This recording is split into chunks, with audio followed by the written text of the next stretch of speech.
Hello guys, stretching is often underrated, but it's essential. Stretching എന്ന് പറയുന്നത് നമുക്ക് അത്രമേൽ ഇമ്പോർട്ടൻ്റ് ആയിട്ടുള്ളതും എന്നാൽ നമ്മൾ എപ്പോഴും വിട്ടുപോകുന്നതായ ഒരു കാര്യമാണ്. നല്ലൊരു വർക്കൗട്ട് സെഷൻ കഴിഞ്ഞ് പലരും സ്ട്രെച്ച് ചെയ്യാൻ മടിച്ചോ മറന്നോ തിരക്ക് കാരണോ പെട്ടെന്ന് തീർത്ത് പോകാൻ വേണ്ടി ഓടുന്നവരായിരിക്കും. പക്ഷെ നമ്മളെപ്പോഴും മറന്നു പോകുന്നൊരു കാര്യമുണ്ട്. നമ്മൾ എത്ര ഇമ്പോർട്ടൻസ് വർക്കൗട്ടിന് കൊടുക്കുന്നു അത്ര ഇമ്പോർട്ടൻസ് നമ്മൾ സ്ട്രെച്ചിങ്ങിനും കൊടുക്കണം.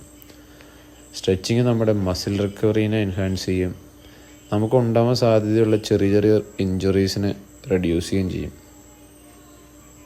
പിന്നെ നമ്മുടെ ബോഡിയിലുണ്ടാകുന്ന ഫ്ലെക്സിബിലിറ്റി, നമ്മൾ റെഗുലറായിട്ട് സ്ട്രെച്ച് ചെയ്യുമ്പോൾ നമ്മുടെ റേഞ്ച് ഓഫ് മോഷൻ ഫുൾ മോഷനിലേക്ക് എത്തും. നമുക്ക് ഭയങ്കര കംഫർട്ടബിളായിട്ട് തോന്നും.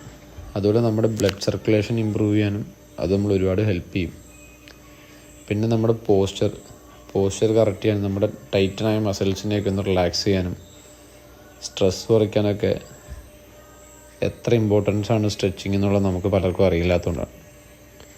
So after a good session of workout you guys must stretch. It will improve your health and improve your muscle recovery. Okay, so bye. So train with Hebin, train with Jimko. Bye.